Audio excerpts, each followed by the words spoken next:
and I want you to repeat them after me, okay? Elbow, apple, carpet, saddle, bubble.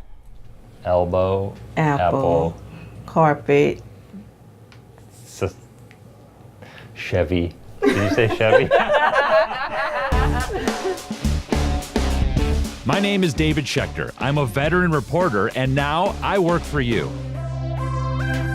I'm taking real people out on the road to get their questions answered, and you're coming along for the ride. This is Verify Road Trip.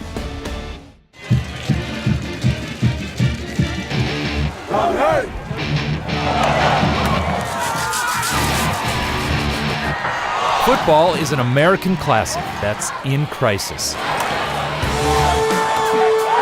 The game teaches teamwork and character, but it's also far more likely than any other sport to give a kid a concussion. And that has parents worried.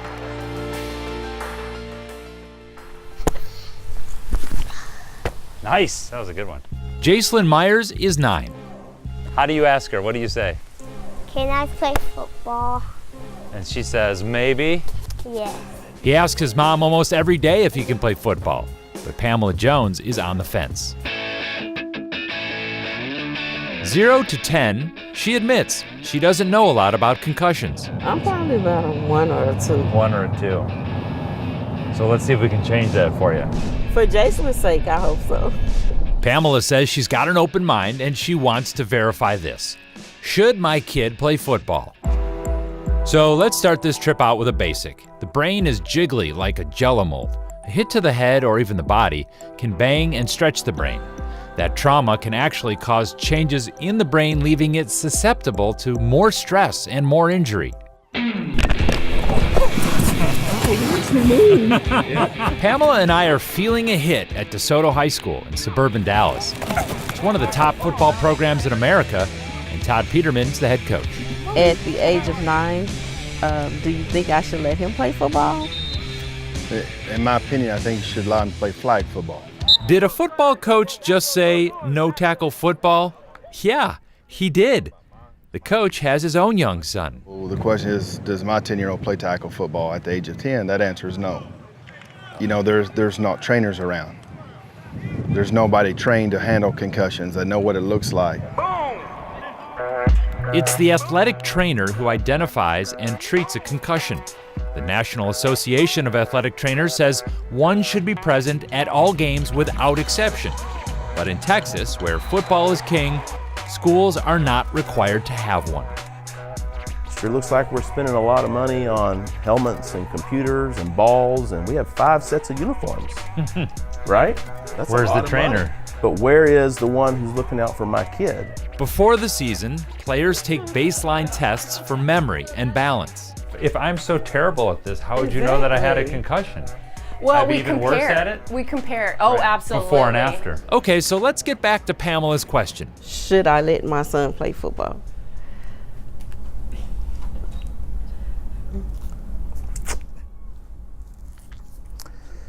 Yes, but is my answer. I don't think I want my 9 or 10-year-old out there hitting heads with one another, you know, while their brain health is developing. But would I be comfortable with my son here under my care? Absolutely. Now Pamela and I are at Cerebrum Health, a state-of-the-art clinic where athletes with major concussions go to heal their brains. Okay, so hop on up. I'll strap you in. Dr. Brandon Brock is testing Pamela's balance by having her lean toward a dot on the screen. This is hard. Come on, girl. This is hard. If you're a football player and you have a head and a brain that controls movement, we need to be able to monitor that movement to see if it's functional or not. From Dr. Brock, we're learning the brain, inflamed with injury, needs time to heal. Continued trauma can lead to a brain disease called chronic traumatic encephalopathy, or CTE. You've got these little inflammatory cells in your brain that when you get hit in the head, they clean debris up. Well, if you get hit in the head, they'll stay on for 2 to 4 weeks clearing things out. If you get hit in the head again during that time, they'll stay on for 16 weeks. If you get hit in the head hard during that time, they may stay on forever. So now you're making inflammation continuously.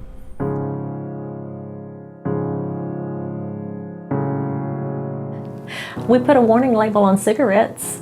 Why wouldn't we put a warning label on a football helmet? Cindy Fiesel is telling us about her husband, Grant. He played 11 seasons in the NFL.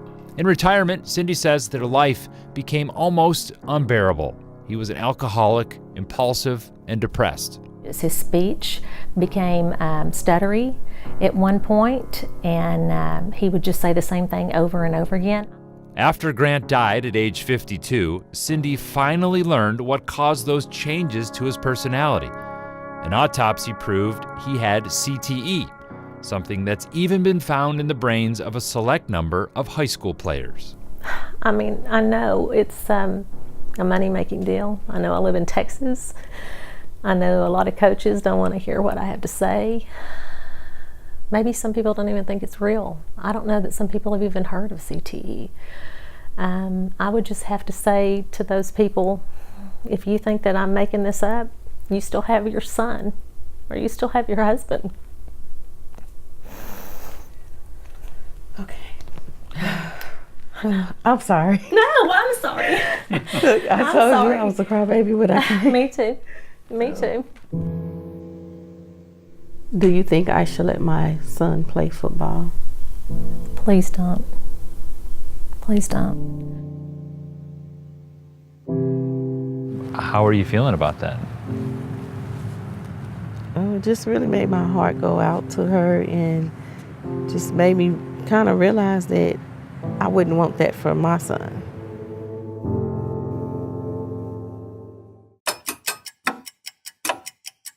Our final stop is a visit with Dr. Hunt Bajer. He's the chair of brain surgery at University of Texas Southwestern and one of the NFL's top experts on concussion. So obviously Pamela is not in the car. Yeah, she couldn't make it. She had a family thing, but we got to go get this interview. Yeah, this is the preeminent concussion doctor, one of them in the country, and this is the time we had with him. So I'm going to take her questions to the doctor, and then we're going to show her the interview so she can, process the information. New research from Dr. Bajer's department shows even at the high school level, repeated impacts to the heads of football players can cause measurable changes in their brains. The question that Pamela has is, do helmets prevent concussions? No.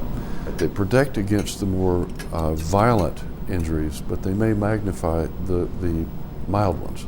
Any marketing that says we reduce concussion by X% is nonsense. Pamela would ask you if she was here, should my kid play football? 12 to 14 is a better age, and I would say there are lots of things you need to know. And here's what they are. Kids need strong necks to support their helmet and good physical conditioning. Schools must have athletic trainers and concussion management programs. Helmets should be less than 3 years old, and players must be taught the right way to tackle. Then I think you've got a scenario that's going to be very safe for that child. If any of those things are not right, it's going to be a crapshoot. Very informative. Very informative. That's it for Pamela's journey. Our question was, should my kid play tackle football? What's the answer? My answer is no tackle football at 9 years old. I verified that.